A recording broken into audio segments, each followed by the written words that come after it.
Gelap Sastra, melangkah bersama membana di udara. Halo semuanya, kenalin aku Jessica Talensia. Balik lagi buat nemenin podcast kali ini dengan bintang tamu yang sangat spektakuler, super duper boom. Karena baru aja mengikuti acara survival yang pasti kalian udah tahu nih, karena diminati banget akhir-akhir ini, yaitu Clash of Champions. So welcome to Kak Yesaya. Halo, Halo. halo teman-teman. Kenalin nama aku Yesaya. Di sini aku akan ngobrol-ngobrol nih bareng sama Kak Jessica di sini. Makasih ya Kak Yesaya. Siap. Aku izin manggil Kak Yesaya dengan panggilan Kak Yes, Boleh, biar boleh, lebih boleh, simpel aja. boleh. Makasih juga udah nyempetin waktu buat ikut podcast di SMA Negeri 1 Pati dengan tim Derap. Nah, kayak saya ini adalah salah satu peserta di COC, Clash of Champions yang dilaksanakan by Ruang Guru. Boleh diceritain dikit dong Kak tentang COC selama kakak syuting kemarin? Oke, jadi waktu itu tuh di acara Clash of Champions tuh kita tuh dikumpulin di sebuah studio gitu. Jadi kita syutingnya itu sebenarnya itu kan kayak acaranya ini ya eliminasi gitu. Iya, survival gitu ya? Ya, jadi totalnya itu 4 hari.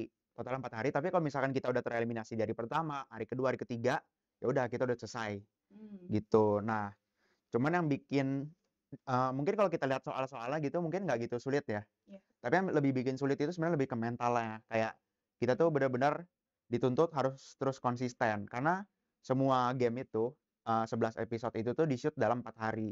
Iya, iya, iya. Jadi kita itu bangun jam 5 pagi, Wow. bangun harus jam 5 pagi, terus kita harus mandi, siap-siap, sarapan, terus kita langsung berangkat ke studio. Karena harus buat make up segala macam gitu kan. Iya. Nah, jadi itu kayak benar-benar tidurnya juga kurang, terus juga kan nggak semuanya bisa bangun pagi ya. Iya. Tapi kayak dipaksa bangun pagi, ada yang masih ngantuk-ngantuk gitu. Terus disuruh mikir, belum lagi ketemu teman-teman yang Luar eee, biasa juga ya. iya, yang saingannya tuh kayak jebolan-jebolan juga gitu kan. Jadi mental kita tuh bener-bener diuji di situ. Dan syutingnya juga selesainya jam 11 malam, kita baru pulang. Terus harus ya selesainya sekitar jam 11 malam gitulah. Terus kita baru bisa beberes, mandi segala macam, tidur lagi gitu. Dan Itu itu sih yang dilaksanain selama 4 hari berturut-turut betul. dengan tantangan yang luar biasa ya teman-teman. Mhm. Terus first impression kakak di COC gimana? Soalnya kan kakak pasti ketemu orang-orang yang sama hebatnya kayak kakak. Mhm. Apalagi ada orang yang bilang kalau misalnya itu reuni mereka, Heeh, apalagi anak OSN ya. heeh. Gimana kak? Kebetulan aku juga OSN-nya kan baru mulai dari SMA ya, terus Ya. juga kita online. Hmm. Jadi sebenarnya aku nggak pernah ketemu banyak orang secara langsung gitu, maksudnya yang anak-anak OSN. Tapi kalau dari namanya aku tahu karena sering kayak misalkan proyek ngajar, oh ternyata di bidang kimia ada ini, di bidang informatika ada ini, Iya, iya. matematika ada ini. Jadi nama-namanya udah familiar. Tapi yang bikin nggak familiar itu yang kayak anak-anak Mapres. Itu yang aku nggak pernah dengar sebelumnya gitu. Jadi kayak wow keren juga nih kayak ketemu orang-orang yang top-top di kampusnya masing-masing Iya. gitu. Kaget gak kak waktu dapat kabar bahwa ada secret competitor di episode 2? Itu ada briefing dulu gak? Atau emang pure kaget gitu? Eee, waduh, bongkar rahasia gak nih ya? Sebenarnya waktu itu aku udah expect karena kayak tadi aku udah tahu beberapa nama tadi gitu kan. Terus aku udah kayak ngecek mereka, oh tumben nih pada Indo nih gitu kan. Padahal mereka kan kuliahnya luar negeri kan. Terus loh kok pada di Indonesia gitu. Tapi sebenarnya yang anak Mapres gitu-gitu yang nggak kenal anak Olim gitu mereka nggak tahu. Karena kita juga nggak dikasih tahu bakal ada anak luar negeri. Cuman ya kebetulan aku kenal kayak mereka kayak aku follow-followan medsosnya Iya, gitu. iya. Aku jadi tahu mereka lagi di Indonesia. Terus ya ngapain lagi gitu kan itu kan bulan waktu itu syutingnya sekitar bulan Mei. Itu kan masih masa-masa kuliah kan. Iya. Nah itu tuh kok mereka ngapain ke sini gitu. Pasti. Ternyata langsung jadi reuni gitu. Heeh. Nah, setelah syuting COC ya kak, Mhm, itu kan viral banget di mhm. TikTok, di Twitter, bahkan ada komunitasnya.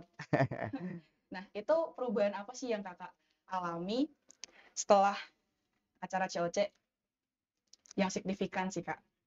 Kalau misalkan perubahannya tuh sebenarnya banyak banget ya. Kayak Ah, misalkan kita sekarang kalau mau bersikap tuh kayak benar-benar dijaga lah. jaga image banget ya. Iya, karena kayak seperti yang teman-teman tahu kan, salah dikit viral gitu Iya, kan. jadi public figure ya. Heeh, itu sih yang sebelumnya kan kita cuma mahasiswa biasa yang ya sama kayak mahasiswa pada umumnya gitu, nggak apa ya istilah kata nggak ada yang peduliin gitu kan. Tapi sekarang benar-benar publik tahu. Terus juga kita harus kayak apa ya, walaupun kita mahasiswa gitu, kita Mhm. juga harus belajar gimana sih cara jadi public figure gitu. Mmm. Terus gimana cara maintain sosial media segala macam, itu sih hal-hal yang baru buat aku. Terus juga sebenarnya hal-hal yang paling sulit tuh kayak mungkin, hampir semua cast Clash of Champions ngerasain ya. Kayak Mhm. kita dapat exposure sebesar itu, Iya, terus kita besar banget, Kak. heeh, jadi kita jujur ya kalau aku screen time handphone aku meningkat drastis. Kayak sehari bisa ini waktu masih awal-awal sih, aku bisa kayak 12 jam lebih main Mhm. handphone doang, bukain medsos segala macam, terus baca-baca komen netizen segala macam. Tapi sekarang puji Tuhan udah bisa mulai dikontrol lagi, Oh, gitu. kaget banget ya waktu dapat langsung boom gitu kan, Betul, followers meningkat drastis. betul. Nah, dari tim kreatif draft sendiri ya, Kak, Mhm. itu nemu informasi soal Kakak waktu kelas 6 SD, itu diremehin, Kak, sama guru MTK karena nggak bisa ngerjain soal remedial. Itu bener nggak, Kak? Itu aduh, itu jadi waktu itu gurunya tuh kepala sekolah. Oh, guru kepala sekolah. Kepala sekolah tapi jadi guru MTK gitu kan. Mhm. Nah terus aku ingat banget, aku kan emang dulu nggak bisa MTK. Oh, Nah waktu SD aku nggak bisa MTK terus remedial kan. iya. Nah udah remedial masih nggak bisa juga. Ditaruhlah di ruang guru karena udah sore Mhm. pulangnya. Kan kelas tuh ditutup kan. Iya, Nah jadi ditaruh di ruang kepala sekolah, masih nggak bisa juga. Aku ingat waktu itu sampai jam 5. jam 5 Heeh. Sekolahnya anak pulangnya SD. jam 2:30 Gila. Oke, lanjut, gitu. Kak. Terus kayak, ah, ya gurunya ngeliat lah nggak bisa-bisa. Nah terus keluarlah omongan itu, gitu. Kalau aku jadi Kakak juga udah down. Nah, cara Kakak overcome itu semua, pasti kan ada trauma ya, Mhm. trauma dikit lah. Sampai di titik ini tuh gimana cara overcome-nya? Biar Sebenarnya bisa bangkit gitu, Kak. oke, sebenarnya aku lebih ke tipe orang yang suka, apa ya, aku nggak suka direndahin. Mhm. Jadi once aku kayak direndahin gitu, aku pengen buktiin bahwa omongan lu tuh salah. Nah, Tapi aku tahu aku punya banyak keterbatasan gitu. Terus jadi aku mikir, cara apa sih yang paling istilah kata elegan gitu, mhm. untuk ngebungkam mulut-mulut orang yang ngeremehin gitu. Terus aku mikir, ini sebenarnya ceritanya panjang banget, Iya. tapi long story short, aku mikir akademik itu hal yang paling, oke untuk kita show off. Karena kalau misalkan ini bukan meremehkan apapun, tapi Iya. kalau misalkan olahraga itu mungkin agak dipandang sebelah mata kalau misalkan kita ngomongin di sekolah. Mmm. Maksudnya kayak kita jago olahraga itu mungkin, oke, oh ya mereka ini keren, gitu. Tapi kalau akademik itu kayak lebih sesuatu yang wow gitu. Iya, Karena biasa. misalkan dalam satu kelas gitu, let's say dalam satu kelas, yang bisa main bola sama yang pintar matematika itu mungkin kayak perbandingannya agak jauh gitu Iya. kan. Nah, kalau misalnya main bola kan ya udah semua bisa gitu main bola, mostly. Tapi kalau misalkan kayak pintar mata pelajaran itu kan kayak bisa dibilang agak jarang gitu Hanya ya. beberapa. Heeh, gitu. Jadi menurut aku akademik itu salah satu cara yang paling elegan untuk membungkam mulut-mulut orang gitu. Terus dari situ Kakak jadi ambis, terus sampai SMA ikut OSN astronomi gitu ya, Kak? Atau Sebenarnya gimana? kalau ambisnya itu mulai dari SMP kelas 9. SMP kelas 9. Kelas 9. Jadi waktu kelas 6, kelas 7, kelas 8 tuh masih kayak, Ya apa udahlah ya, gitu. iya masih apalagi SMP ya, Heeh. SMP itu kan kayak kalau menurut aku pribadi itu masa-masa yang kita paling nggak punya tujuan deh, Mhm. kalau buat aku pribadi ya. Iya. Karena kayak kita,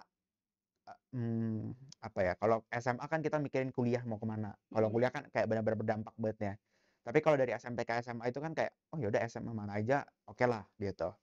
Nah jadi waktu SMA tuh mulai paling berasanya. Jadi waktu SMP masih main-main terus. Mhm. Nah, kelas 9 barulah titik baliknya gitu istilahnya, seperti itu. Oke, Kak. Luar biasa banget perjuangan Kakak sampai sekarang.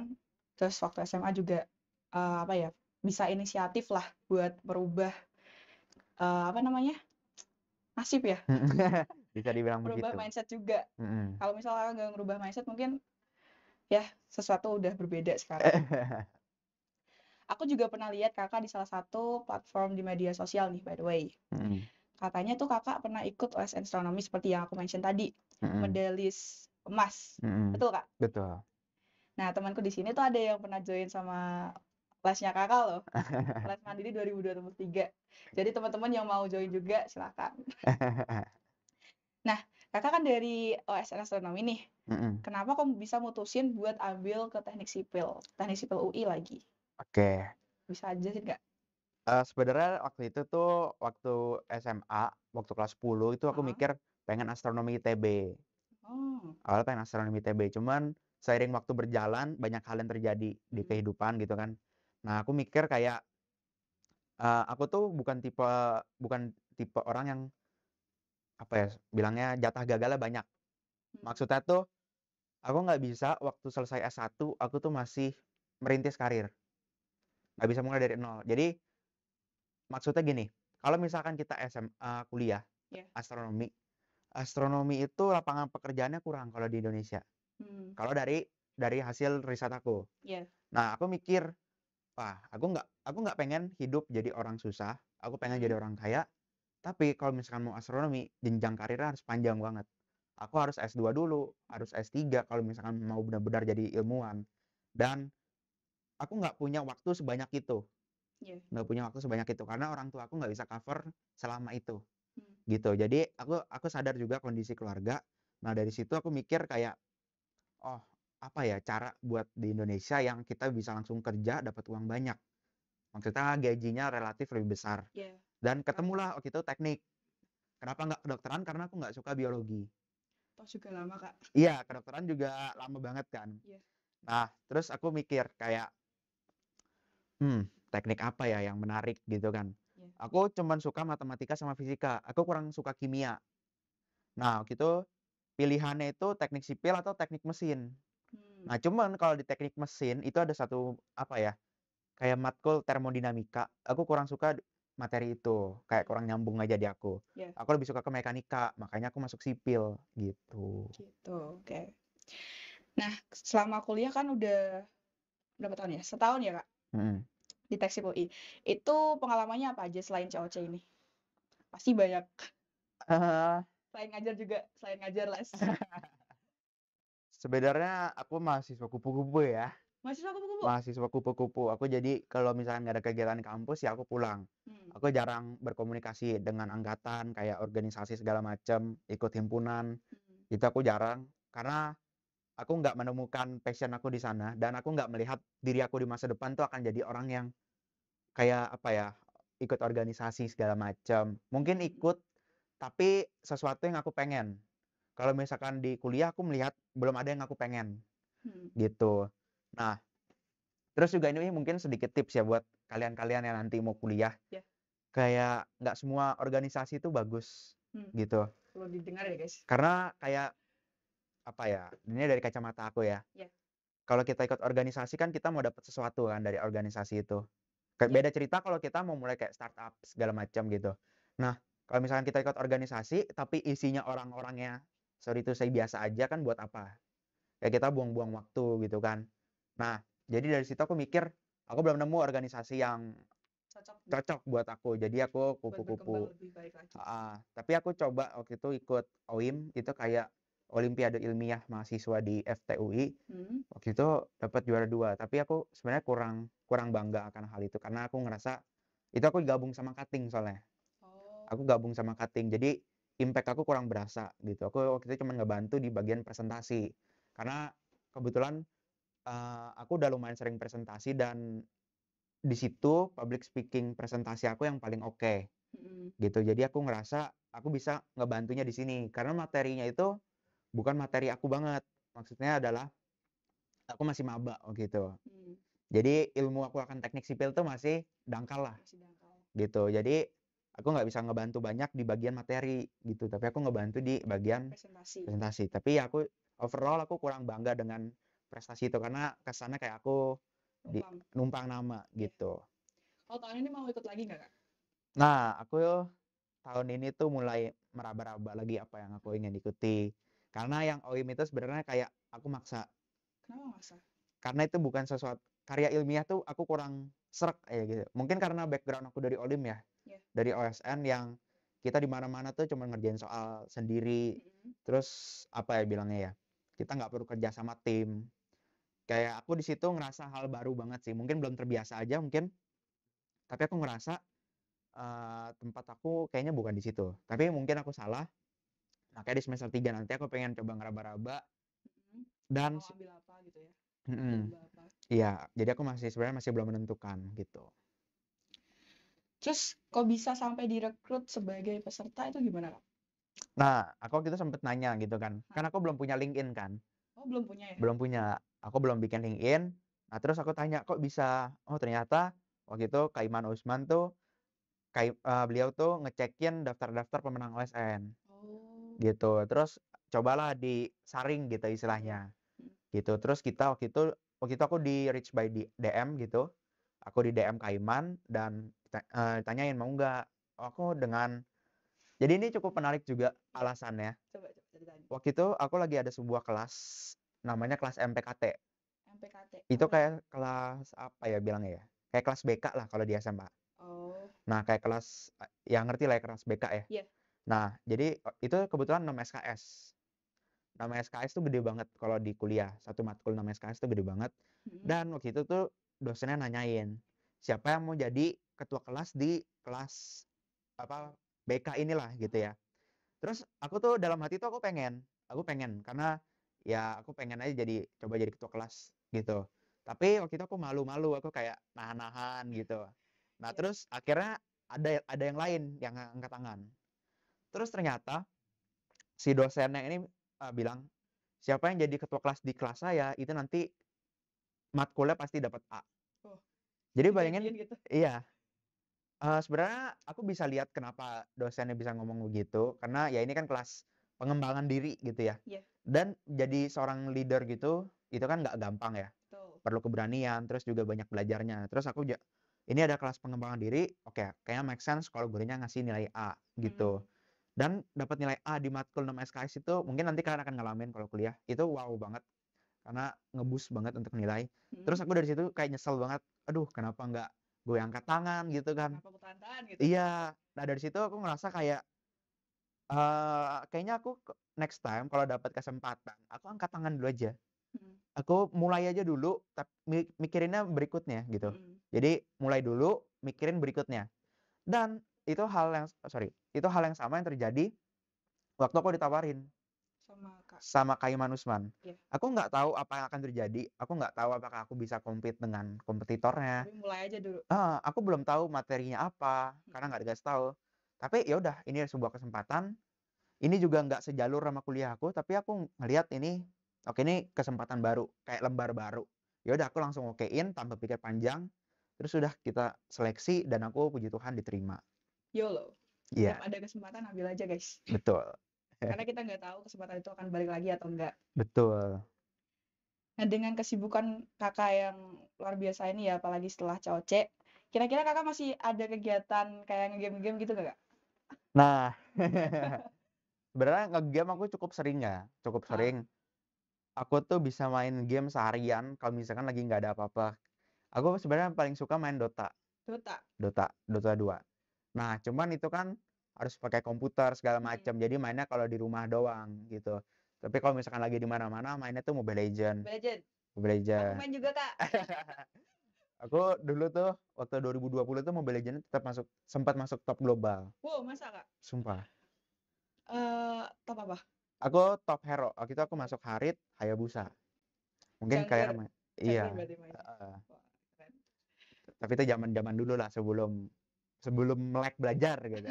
Tapi 2020 tuh, aduh, banyak banget yang main itu. Keren Heeh. banget, Kakak. Tetap main game, tapi juga tetap berprestasi. Balance. Balance balance. Oh iya, aku sering banget lihat kakak di For Your Page juga. Kalau kakak tuh terkenal sebagai orang yang on repeat lagu Guilty Ascent dari Taylor Swift. Itu apa sih kak yang bikin kakak seambiar ini? Kak ambiar tuh bahasanya tuh galau, Kak. Heeh. Waduh. Kakak kan kalau live itu masih nyetelnya itu terus. Aku, apa ya bilangnya ya, nggak tahu banget kenapa aku bisa sesuka itu sama lagu galau. Mm-mm. Kayak rasanya relate aja gitu. Mm. Kayak rasanya ada kayak lagi ngobrol lah sama penyanyinya gitu. Itu Oh. yang aku rasain gitu. Dan lagu Guilty as ini kayak liriknya pas banget gitu ya. Mm. Liriknya kayak kena banget gitu. Terus ya dari situ aku mulai mulai suka dan aku kalau lagi suka sama lagu itu aku on repeat terus sampai bosen gitu terus. Makanya aku dengerin terus lagunya. Selain lagu Guilty Ascent tuh lagu apa lagi yang kakak suka? By Taylor Swift lah. Heeh, yang penyanyinya Taylor Swift ya? Ya, kalau Banyak nggak sih. ada ya Nyanyi nggak apa-apa. Banyak sih kalau Taylor Swift banyak, All Too Well, All Too Well. Exile, terus This Is Me Trying, Hmm. banyak banyak banyak. Terus Fearless enak juga, You Belong With Me enak, banyak banget. Penyuka Taylor Swift ya, Kak? Bet Safety, safety. betul. Oh ya, Kak, banyak banget siswa di sini yang terinspirasi lah dari Kakak. Mhm. Kasih tips dong, Kak, biar bisa sekeren Kakak. Terus terutama dalam time management-nya, metode belajar, planning future, and then kebiasaan yang memupuk Kakak sampai seperti sekarang. Oke. Pada pribadi Kakak yang sehebat ini. Oke, sebenarnya hal yang paling merubah aku banget ya, kalau misalkan aku bisa mundur ke belakang terus tarik benang merahnya, itu adalah dulu aku nggak suka baca buku. Aku nggak suka baca buku. Mungkin kalian suka dengar buku adalah jendela dunia segala macam. Terus, Iya. sekarang kan udah zaman digital, ngapain baca buku. Tapi menurut aku baca buku itu, ini aku juga datang dari orang yang suka malas-malasan gitu ya. Yang dulu juga meragukan buat apa baca buku, bosen gitu kan. Nah, tapi dari perjalanan aku ngerasa baca buku itu adalah hal yang sangat krusial. Iya. Karena dari situ kita belajar banyak banget. Kayak misalkan aku dapat point of view baru gitu. Hal-hal yang nggak pernah aku tahu sebelumnya. Dan menurut aku baca buku itu kan sesuatu yang emang jujur membosankan. Karena kita cuman baca kertas segala macam. Terus gampang banget kita terdistraksinya Iya, gitu kan. terdistraksi. Apalagi zaman sekarang. Nah, kayak kita nggak bisa lepas sedikit pun dari handphone segala Iya. macam. Tapi menurut aku ya kalau aku sih aku luangin 30 menit sehari. Kayak misalkan sebelum tidur aku luangin 30 menit setidaknya buat baca buku gitu. Kakak journaling juga nggak? Nah, aku tuh belum journaling. Aku Belum. tapi Belum pernah. tahu belum pernah. Tapi aku tahu katanya itu bagus.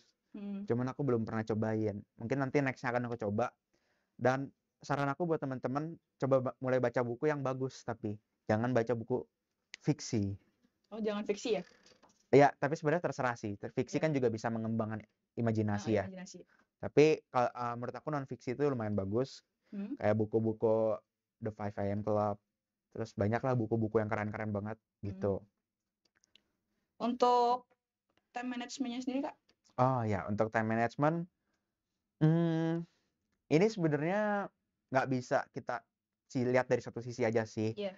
Kayak kalau aku dulu, aku inget banget waktu lagi masa-masa persiapan OSN, aku inget banget, ini nggak akan aku lupa, aku 17 hari ke Bandung sendirian. Nah, terus aku inget waktu itu, aku pernah jadi pelatihan kita bareng-bareng, kayak aku sama orang lain gitu, berlima. Iya. Dan nilai aku selalu yang paling rendah. Nilaiku selalu yang paling rendah di situ. Ngelatih mental banget. Iya, istilah kata aku pun udah kayak dibilang, kayaknya kamu medalinya perunggu deh, atau enggak mentok-mentok perak. Aku nggak pernah diproyeksiin dapat medali emas gitu. Terus dari situ dalam hati aku kayak mau ngebuktiin kalau aku tuh bisa dapat medali emas gitu. Sebenarnya aku juga ngelihat saingan kan. Karena yang aku latihan bareng yaitu saingan aku juga gitu Iya. kan. Terus aku langsung kayak, wah nggak bisa nih. Gue udah ketinggalan jauh banget dibanding mereka. Mereka ini jauh lebih pintar. Nah dari situ aku mulai kayak bener-bener mau istilah kata api membara lah gitu ya. Iya. Api membara yang aku bener-bener sehari bisa, aku bangun selalu jam 5 mandi, makan segala macam sampai jam 6, udah belajar sampai tidur. Belajar full. Belajar full seharian sampai tidur. Wow. Istirahatnya cuma buat makan, ke toilet segala macam. Aku main handphone tuh paling cuma 2 sampai 3 jam sehari. Wow. Nggak ada TikTok, nggak ada YouTube, nggak ada Instagram. Pokoknya handphone cuman buat komunikasi di WA gitu. Itu sih yang aku paling kerasnya waktu itu di situ karena aku tahu itu kan ada tingkat nasional ya. Iya. Kayak kalau aku kalah itu nanggung banget. Kalau kalah ya udah mending kalah dari kabupaten aja gitu kan. Iya. Tapi sekarang udah tingkat nasional, sekolah udah bayarin ke Bandung mahal-mahal. Banyak orang yang taruh ekspektasi besar. Terus begitu aku orang pertama dari sekolah aku yang lolos nasional. Gitu. Jadi kayak kenapa nggak sekalian aja gue buktiin kalau bisa dapat medali gitu kan. Emas. Nah, kebetulan juga belum pernah pecah telur dapat medali kan sekolah aku. Nah, dari situ aku kayak wah, orang nih istilah kata pundak aku nih berat banget gitu. Gendong sekolah. Jadi dari situ aku kayak giving my best. Bener-bener nggak pernah nongkrong, sehari-hari cuma belajar. Terus sebenarnya agak toksik sih. Jadi kalau tidur tuh agak bersalah. Iya, I feel you, Kak. Mungkin kalian pernah ngerasain kan. Iya. tidur bersalah, tapi Tapi ya kalau nggak tidur ya kecapean, heeh, bisa pingsan gitu. heeh. Dari situ kayak ya udah waktu USN selesai tuh kayak bener-bener beban dunia tuh hilang gitu. Kalau misal kita bicara tentang metode belajarnya tadi emang full ya Kak? Mhm. Langsung kita fokus, no distraction, sampai seharian gitu. Oke, Kalau misal metode belajar kesehariannya, gimana Kak? nah kan ada orang yang kayak bilang, "Oh pakai teknik Pomodoro. Pomodoro ya?" Iya. Itu tuh aku sempat coba tapi aku pribadi kurang sreg. Karena misalkan kita udah 45 menit nih, kan biasa kayak berapa ya, 45 menit atau 50 menit Iya. terus istirahat 10 menit. Iya. Tapi aku sering terjadi kalau pas lagi 50 menit aku tuh lagi deep focus gitu. Jadi aku lagi bener-bener in di pelajaran itu. Iya. Terus tiba-tiba harus nge-cut, itu kan sayang banget kan. Jadi kalau aku pribadi sih, ya udah belajar aja sampai capek, istirahat misalkan setengah jam, udah lanjut lagi gitu. Jadi aku kurang sreg, tapi ya tentukan cara belajar kalian sendiri gitu. Itu yang penting. Tapi kalau aku sih belajar aja sampai capek, udah terus istirahat gitu. Oh iya Kak, boleh itu nggak Kak, spill kalau misal ada proyek baru lagi dari Ruang Guru yang bisa kita tunggu? Ada nggak Kak kira-kira? Oke, ini ada banget nih yang baru, yaitu adanya namanya KSR teman-teman, itu kompetisi sains ruang guru. Nah itu tuh kompetisi yang mantep banget gitu ya. Banyak banget jebolan-jebolan COC yang dulu tuh ikut KSR gitu. Itu kayak OSM tapi yang ngadain ruang guru. Iya. Dan kebetulan para Class of Champions tuh banyak yang terlibat untuk bikin soal di sana Oh. gitu. Jadi kalian harus banget untuk cek di media sosial ruang guru teman-teman. Di situ ada informasi tentang KSR. Ada 6 bidang yang dibuka nanti gitu. Terus sedikit spoiler juga, kalau kalian jadi pemenangnya nanti ada something special buat kalian gitu. Oh iya Kak, harapan dari Kakak sendiri buat murid terutama di SMA Negeri 1 Pati karena kan Kakak lagi di sini nih. Boleh nggak Kak? Dikit aja. Harapan aku ya, aku Yap. sih berharap banget sekolah ini atau mungkin secara umum ya, kayak daerah ini, SMA Negeri 1 Pati dan sekolah di sekitarnya itu bisa berkembang jadi sekolah yang lebih baik, yang terkenal di Indonesia gitu ya karena prestasinya. Aku berharap sih semoga dari sekolah ini bisa ada yang jebolan-jebolan OSN-nya atau di opsi atau di FLS 2N segala macam atau O2SN. Aku berharap sekolah ini bisa menang-menang di olimpiade-olimpiade. Ya. Satu Kak OSN sekarang, OSN MTK. Oh ya? Iya dari SMA sini. Nasional? Iya nasional. Baru Berarti, berangkat kemarin. oh keren. Oh iya, terima kasih ya Kak saya udah nemenin podcast kali ini. Sama. Itu dia tips and trick dari Kak saya dan juga pengalaman hidup Kak saya dari sebelum ikut COC, perjuangannya sampai ke titik sekarang. Semoga apa yang disampaikan sama Kak saya bisa bermanfaat bagi kita semua. Sekian podcast spesial dengan Kak saya. Thank you dan see ya. Thank you.